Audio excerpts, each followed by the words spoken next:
Sudah begini saja Muhammad, kata mereka, kalau kamu ingin dipatuhi dan diakui kenabian dan kerasulan kamu, jangan pakai itu, jangan pakai Al-Quran. Karena Al-Quran itu adalah mimpi-mimpi kosong saja, kata mereka. Bahkan kamu sendiri sebagai penyair, pembohong, imajinasinya saja yang dilakukan. Oleh karenanya pada ayat berikutnya, falyatina biayatin kama ursilal awwalun. Falyatina, apabila engkau ingin diakui kenabian dan kerasulannya, falyatina biayatin, maka datangkanlah kepada kami. Falyatina, maka baik mendatangkan dia kepada kami biayatin, dengan satu ayat, satu bukti, satu mukjizat yang kelihatan di mata.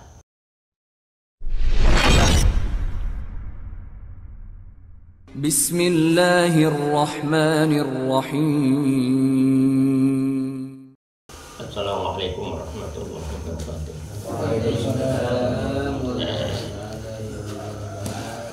Alhamdulillahirrahmanirrahim. Pada pagi hari ini kita bertemu kembali setelah libur beberapa kali pertemuan karena saya sendiri kurang sehat dan alhamdulillah sudah diberi kesehatan oleh Allah Subhanahu wa taala.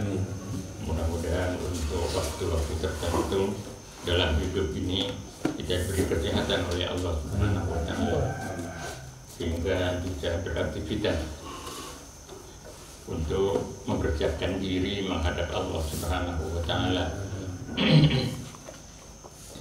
Selama saya sakit dan selama pertemuan ini tidak bisa terlaksana,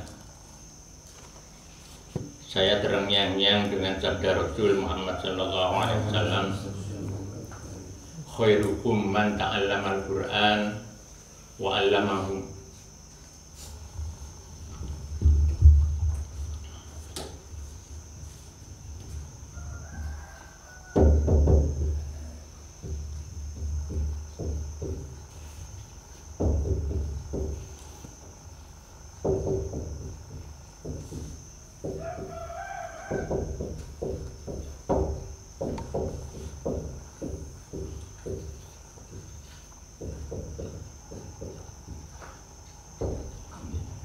Khairukum man ta'allama al-Qur'an wa 'allamahu.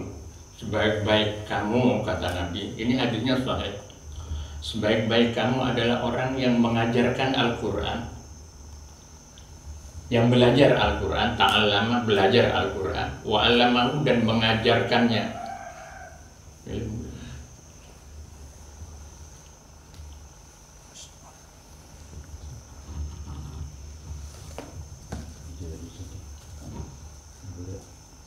Khairukum man tamat yujak orang bermantona.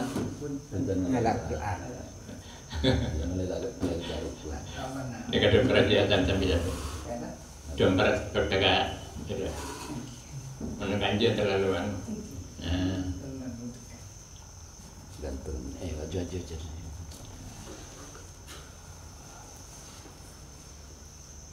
Khairukum man ta'allama al-Qur'an wa 'allamahu. Sebaik-baik kamu adalah orang yang belajar Al-Quran, wa 'allamahu, dan mengajarkannya. Kalau tradisi orang-orang sepuh kita dulu di Madura itu, waktu itu kan belum ada metode-metode qiraati, belum ada metode Iqra. Nah, sekarang sudah ada metode-metode itu sehingga lebih cepat. Nah, cuma terkadang belum sampai tuntas metode Iqra itu, sudah MTS sudah malu. SMP, masuk di SMP sudah malu, akhirnya nggak selesai, jadi mentah. Nah, dulu tradisi orang-orang sepuh kita di Madura itu, anak itu paling tidak 1 kali hatam 30 juz itu. Jadi belajar Al-Quran mulai dari alif, ba, ta, dan seterusnya. Kemudian harus hatam minimal 1 kali. Malah kalau saya sampai 3 kali hatam. Jadi diceritain itu oleh guru saya perempuan, adiknya Ki Khotib, Mbak Yunya Ki Khotib Ketikilan. Jadi apa namanya, diambil istri dengan Pak Lid saya di Madura. Jadi saya belajar itu, teten itu. Nah sekarang menjadi kewajiban kita selaku orang tua itu mengajarkan anak. Jadi anak kita itu kewajiban kita sebetulnya mengajarkan Al-Quran, wa'allamahu dan mengajarkannya. Nah cuma karena keterbatasan waktu atau keterbatasan ilmu atau karena sebab-sebab yang lain dititipkan di guru-guru ngaji, Nah guru-guru ngaji itu saja kalau masih SD misalnya SD kelas 5 atau kelas 4, nah baru dititipkan. Nah, kemudian belum selesai metode Iqra-nya sudah malu mau melanjutkan itu. Padahal metode qiraati atau metode Iqra itu sampai belasan-belasan juz, belasan-belasan buku yang harus diselesaikan. Termasuk akhirnya nanti di metode qiraati dan Iqra itu juga harus maca lalaran kata orang-orang Madura. Jadi terngiang-ngiangkan itu khairukum man ta'allama al-Qur'an wa 'allamahu. Sebaik-baik kamu adalah orang yang belajar Al-Qur'an. Mulai dari belajar cara membacanya, belajar tentang makna-maknanya, belajar tentang kemudian menarik kesimpulan dari hukum-hukum Al-Qur'an itu. Dan alhamdulillah selama 4 kali pertemuan kalau tidak salah kita bisa bertemu kembali pada pagi hari ini melanjutkan kajian kita tentang Al-Quran. Baik Bapak, Tartil Al-Quranul Karim kita buka halaman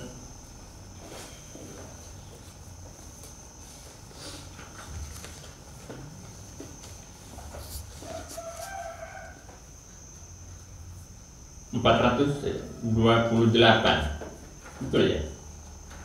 Surat Saba.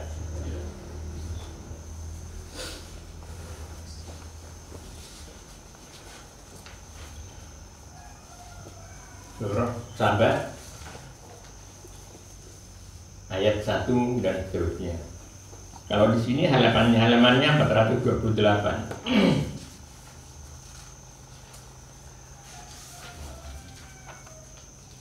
Belum ketemu. Belum. Surat Saba juz 22.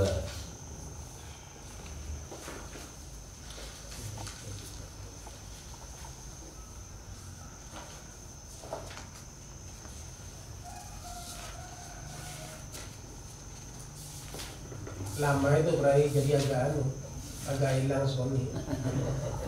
Orang hilang. A'udzu billahi minasyaitonir rajim.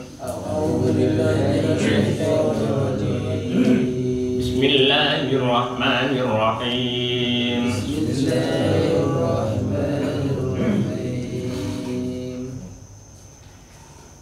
Alhamdulillahilladzi lahu ma fis samawati wa ma fil ardi wa lahul hamdu fil akhirah. Alhamdulillahilladzi lahu ma fis samawati wa ma fil ardi wa lahul hamdu fil akhirah. Wa huwal hakimul khabir. Ya'lamu ma yaliju fil ardi wa ma yakhruju minha wa ma yanzilu minas samaa'i wa ma ya'ruju fiha. Ya'lamu ma yaliju fil ardi wa ma yakhruju minha wa ma yanzilu minas samaa'i wa ma ya'ruju fiha. Wa huwa ar-rahimul ghafur.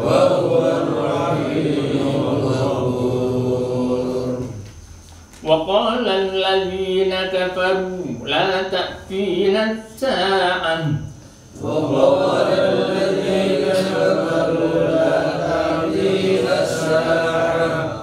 قل بلى وربي لتأتينكم عالم الغيب لا يعزب عنه مثقال ذرة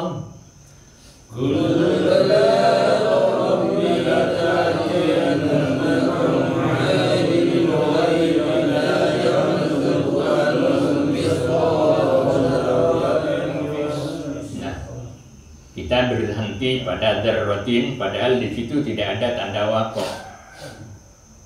Ketika seperti itu, dimulai lagi dari la ya'zubu. Karena pemahaman artinya memang harus dimulai dari itu. La ya'zubu anhu mithqalu dzarratin fis samawati wala fil ardi wala asgharu min dzalika wala akbaru illa fi kitabim mubinin liyajziyal ladzina amanu wa 'amilus shalihat.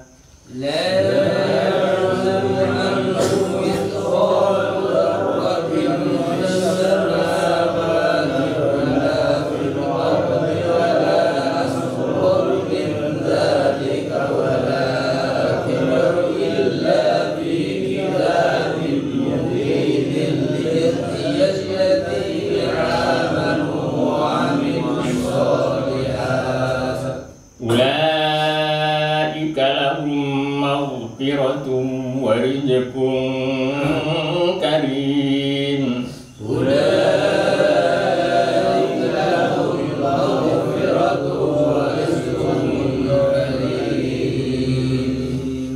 Walladzina sa'u fi ayatina mu'ajizina ulaika lahum 'adzabun min rizqin alim.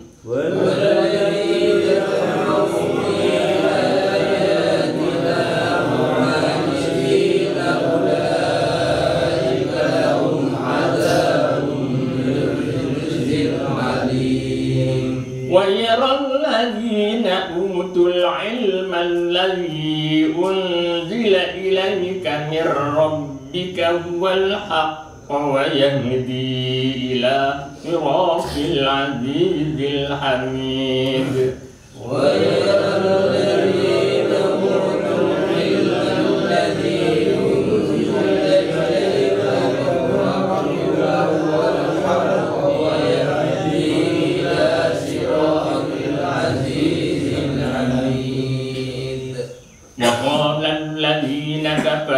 هل ندلكم على رجل ينبئكم إذا مزقتم كل ممزق إنكم لفي خلق جديد. وقال الذين كفروا هل ندلكم على رجل ينبئكم إذا مزقتم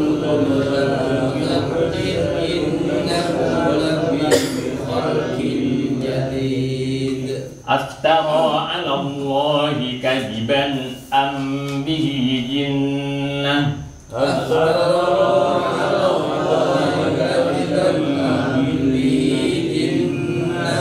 بل الذين لا يؤمنون بالآخرة في العذاب والضلال البعيد.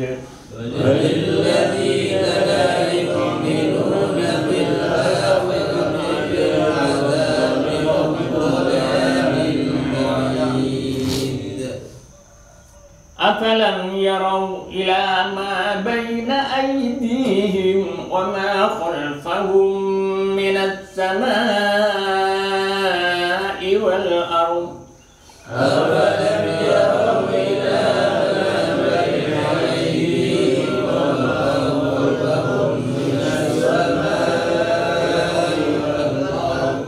إن نشأ نخسف بهم الأرض أو نسقط عليهم كسفا من السماء إن نشأ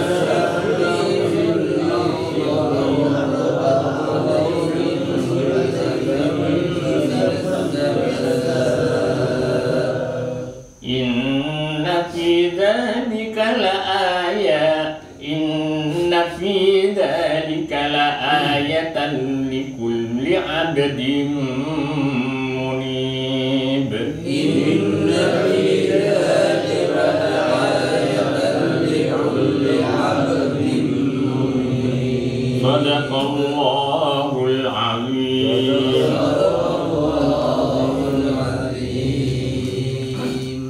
Al-Quranul Karim.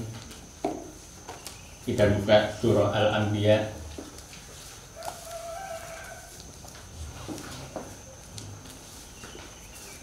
juz 17 ya. Surah Al-Anbiya halamannya 322.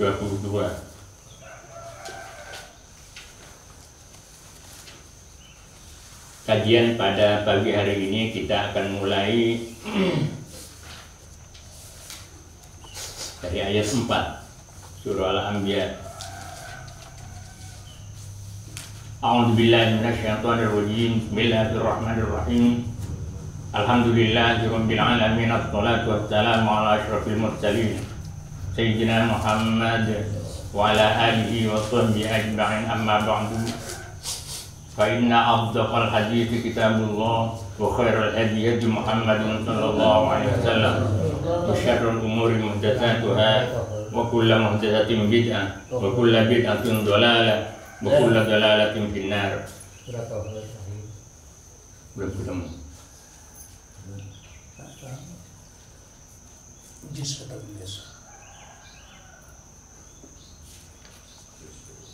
A'udzu billahi minasy syaithanir rajim. Qala rabbi ya'lamul qawla fis samaa'i wal ardi wa huwas samii'ul 'aliim. Bal qalu adghathu ahlamin bal iftarahu bal huwa sya'ir. فَلْيَأْتِنَا بِآيَةٍ كَمَا أُرْسِلَ الْأَوَّلُونَ مَا آمَنَتْ قَبْلَهُمْ مِنْ قَرْيَةٍ أَهْلَكْنَاهَا أَفَهُمْ يُؤْمِنُونَ وَمَا أَرْسَلْنَا قَبْلَكَ إِلَّا رِجَالًا نُوحِي إِلَيْهِمْ Fas'alu ahlan dzikri in kuntum la ta'lamun. Sadaqallahul azim. Qala rabbi ya'lamul qawla. Berkata Nabi,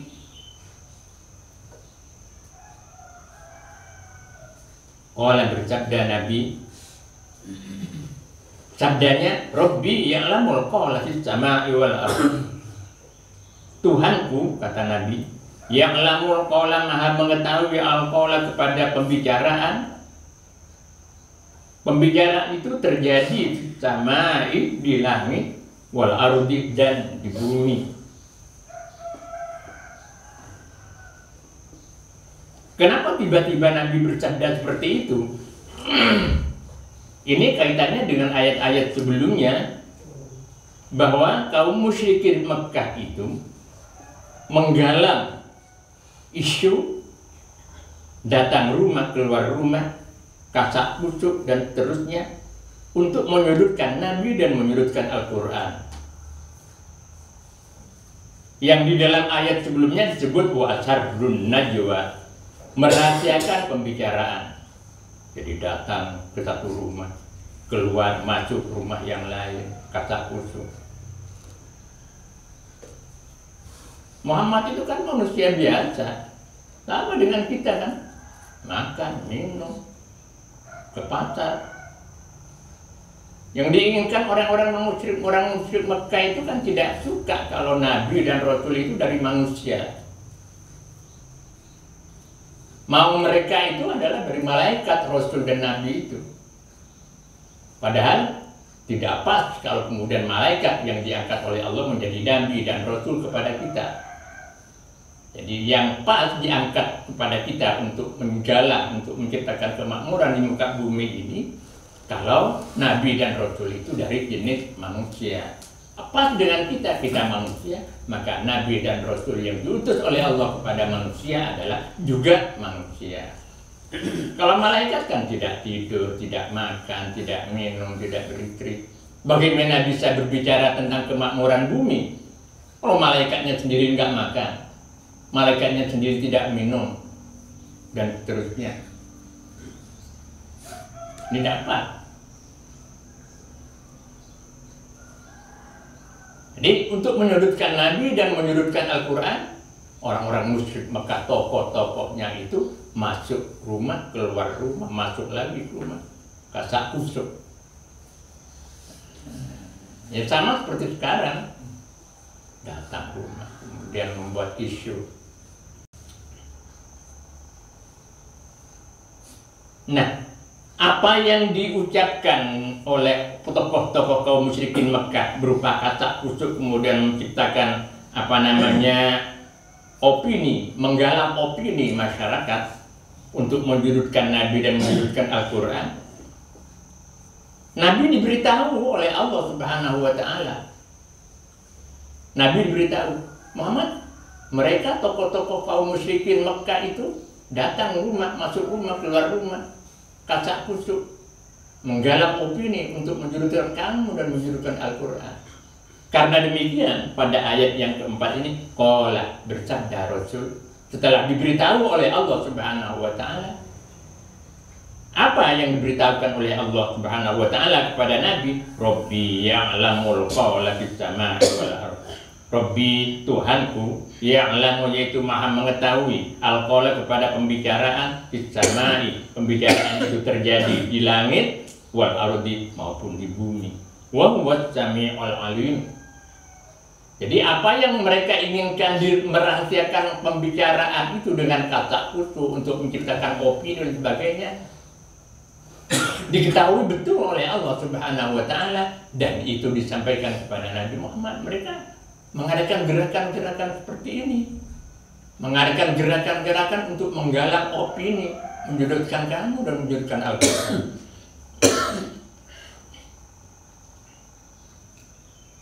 Setelah rahasia mereka itu diketahui oleh Nabi karena diberitahu oleh Allah Subhanahu wa Ta'ala,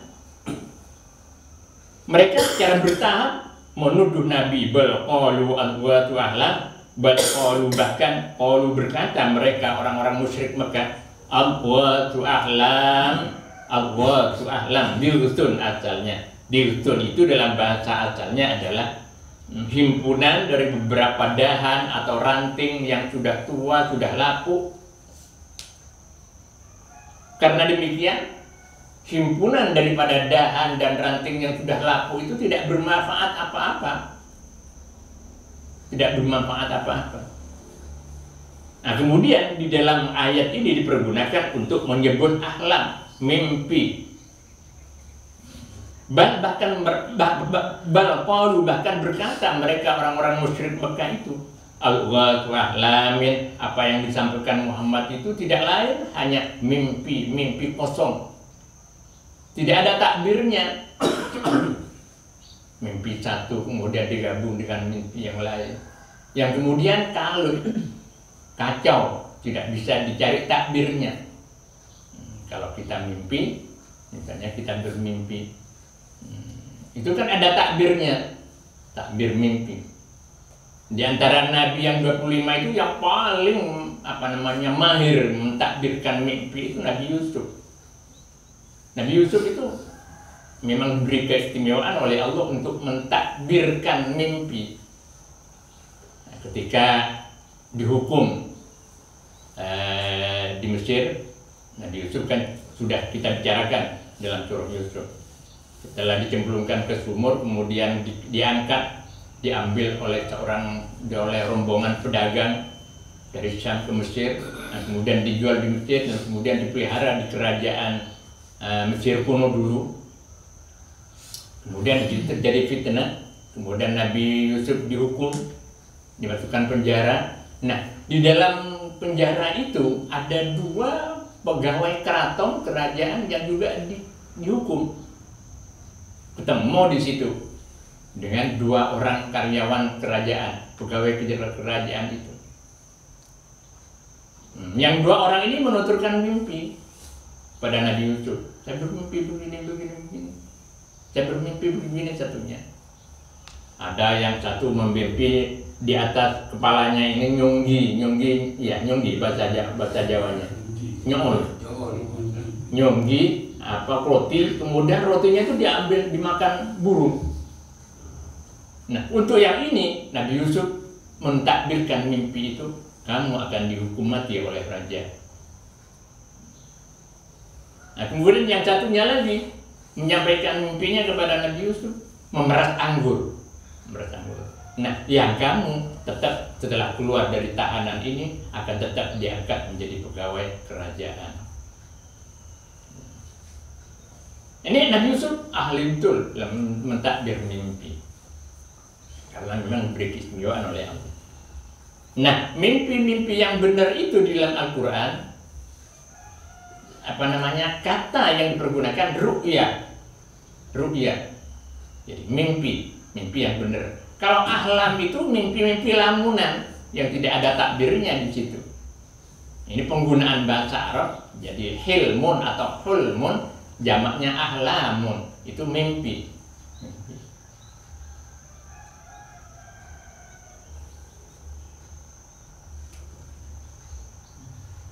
Ini ucapan kaum musyrikin Mekah kepada Nabi, bahwa Nabi menyampaikan ayat-ayat Al-Quran. Wah, apa yang diterangkan Muhammad itu kan lamunan-lamunan mimpi yang tidak memiliki takbir apa-apa, kacau mimpinya. Ini yang kedua. Setelah mengatakan mengecap Nabi itu manusia biasa, kemudian kali ini ayat yang keempat ini, ayat yang kelima ini menyebut bahwa apa yang disampaikan oleh Nabi Muhammad itu tidak lain hanyalah mimpi-mimpi kosong belaka yang tidak memiliki takbir. Kemudian berikutnya bal iftarahu bal huwa syair. Jadi bertahap tuduhan-tuduhan orang musyrik Mekah itu kepada Nabi. Pertama, bahwa Muhammad itu kan orang-orang biasa saja. Nah, kemudian yang kedua menyebut apa yang disampaikan Muhammad itu kan tidak lain dari mimpi-mimpi yang kalut, yang kosong, tidak memiliki takbir apa-apa. Kemudian yang ketiga, Muhammad itu kan pembohong. Iftarahu, mengada-ada. Apa yang disampaikan Muhammad itu mengada-ada. Ini sudah meningkat terus. Dan kemudian bal huwa syair, bahkan Muhammad itu seorang penyair. Nah, penyair itu kan muncul ucapan-ucapannya itu dari imajinasi hayalannya tentang keadaan yang belum menjadi kenyataan. Artinya Muhammad itu pembohong, Muhammad itu penyair. Kalau kemudian kita ikut Muhammad, berarti kita sudah terpedaya dari imajinasi yang dilakukan oleh Muhammad, kata mereka orang tokoh-tokoh musyrik itu. Sudah begini saja Muhammad, kata mereka, kalau kamu ingin dipatuhi dan diakui kenabian dan kerasulan kamu, jangan pakai itu, jangan pakai Al-Quran, karena Al-Quran itu adalah mimpi-mimpi kosong saja, kata mereka. Bahkan kamu sendiri sebagai penyair, pembohong, imajinasinya saja yang dilakukan. Oleh karenanya pada ayat berikutnya, falyatina biayatin kama ursilal awwalun. Falyatina, apabila engkau ingin diakui kenabian dan kerasulannya, falyatina biayatin, maka datangkanlah kepada kami. Falyatina, maka baik mendatangkan dia kepada kami biayatin, dengan satu ayat, satu bukti, satu mukjizat yang kelihatan di mata. Jadi mereka sebetulnya terhadap mukjizat Al-Quran ini mestinya kalau otaknya bisa dipergunakan sudah sangat cukup, sudah lebih dari cukup untuk membuktikan bahwa Nabi Muhammad itu adalah Rasul dari Allah Subhanahu wa Ta'ala. Tapi yang mereka minta itu adalah mukjizat indrawi, mukjizat yang bisa kelihatan dari mata. Kalau Al-Quran kan tidak kelihatan dari mata, memerlukan pemikiran-pemikiran. Misalnya ramalan-ramalan Al-Quran tentang sains, tentang ilmu astronomi misalnya, ilmu tentang planet-planet dan sebagainya, ilmu tentang gunung dan sebagainya. Dalam Al-Quran itu banyak isyarat-isyarat ilmiah seperti itu. Tapi bagi mereka yang berpikir, orang-orang musyrik Mekah itu tidak mau itu, tidak mengakui. Minta seperti kama ursilal awwalun, mukjizat yang diutus, yang diberikan kepada orang-orang atau rasul-rasul yang terdahulu. Mukjizat apa? Mukjizat pada Nabi Musa, tongkat menjadi ular. tongkat bisa memecah lautan menjadi jalan. Mukjizatnya Nabi Soleh, unta keluar dari dalam batu. Kemudian mukjizatnya Nabi Isa, bisa menyembuhkan orang mati. Itu yang mereka minta. Yang mereka minta. Hal yatina bi ayatin kama ursilal awwalun. Hal yatina, maka baiklah mendatangkan Muhammad kepada kami bi ayatin, dengan satu ayat atau mukjizat, kama ursilal awwalun, sebagaimana ursilal awwalun diutus al awwalun, orang-orang terdahulu. Artinya nabi-nabi terdahulu, Nabi Musa, Nabi Soleh, nabi lain-lain, yang lain-lain.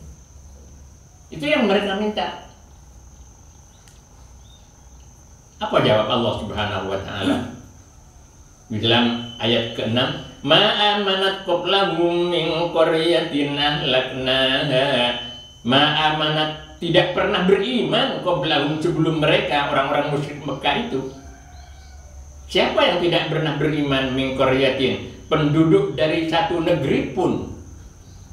Ketika mereka minta bukti-bukti terhadap kenabiannya dan kemudian permintaan mereka itu dikabulkan oleh Allah Subhanahu wa taala, mereka tetap juga ingkar, tidak beriman kepada Allah Subhanahu wa taala walaupun tuntutan bukti-bukti yang mereka minta itu dipenuhi oleh Allah.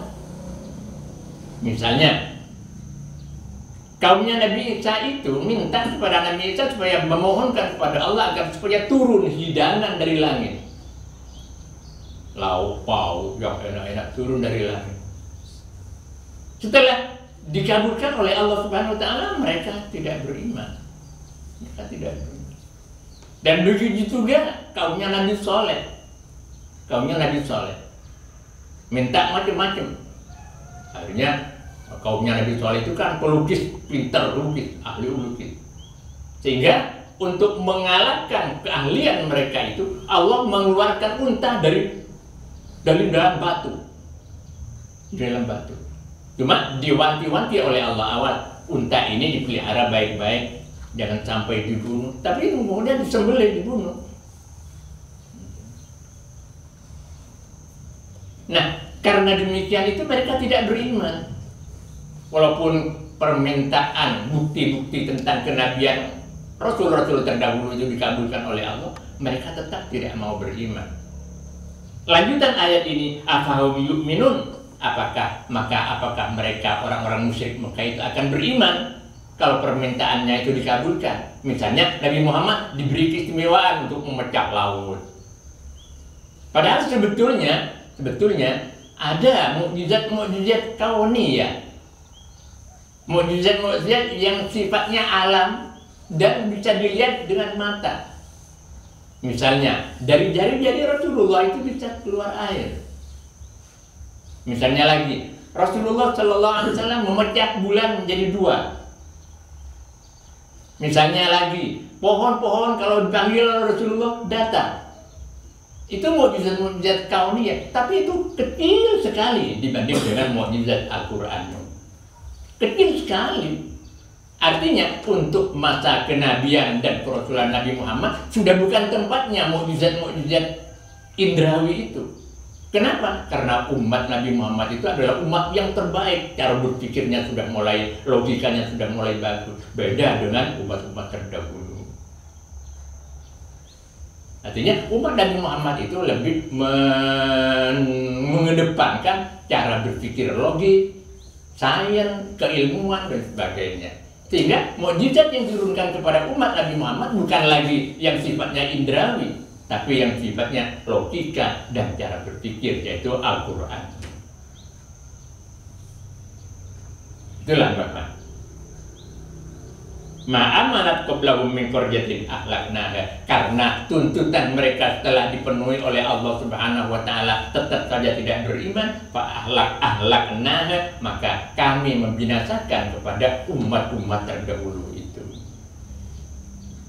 Umat Nabi Muhammad itu masih beruntung, masih dipelihara oleh Allah, tidak kemudian dibinasakan sebagaimana umat-umat terdahulu, umat-umat Nabi terdahulu. Nah, berkat Rasulullah Tapi sungguh pun demikian, kalau kemudian Rasulullah sudah tidak ada di tengah-tengah kita, berupa ajaran-ajarannya, sunnah-sunnahnya sudah mulai ditinggalkan, pada saat seperti itu azab dan bala dari Allah yang senantiasa diturunkan pada kita. Na'udzubillah min dzalik. Ma amanat qablahum min qaryatin ahlaknaha afahum yu'minun. Wa ma arsalna qablaka illa rijalan nuhi ilaihim fas'alu ahla dzikri in kuntum la ta'lamun. Wallahu a'lam bishawab. Kalamun qadimul la yamullu sama'uhu tanazzaha an qawlin wa fi'lin wa niyatin bihi al-kafi min kulli da'in wa nuruhu dalilun li qalbi 'inda jahli wa hayrati wa ya rabbi matini bi sirri urufi wa nawwir bi qalbi wa sam'i wa muqlati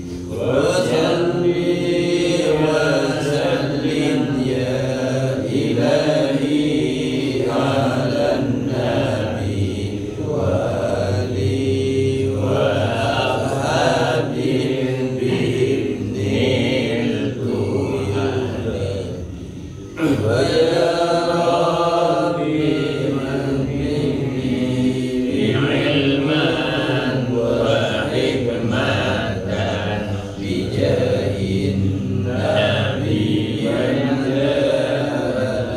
bil hidayati wa ya rabbi wa fiqni bi taqwa wa ya Allah wa ya rabbi irhamni bi husni khatimati alaihi salatullahi summa salamuhu wa alihi wa ashabi bi'idhnil tuhajati. Allahumma salli ala Muhammad ya Rabbi salli alaihi wa sallim. Allahumma salli ala Muhammad ya Rabbi salli alaihi wa sallim. Allahumma salli ala Muhammad ya Rabbi salli alaihi wa sallim. Allahumma salli ala Muhammad ya Rabbi salli alaihi wa sallim. Allahumma salli ala Muhammad kerja. Allahumma salli ala Muhammad ya Rabbi salli alaihi wa sallim. Allahumma salli ala Muhammad ya Rabbi salli alaihi wa sallim. Allahumma salli ala Muhammad ya Rabbi salli alaihi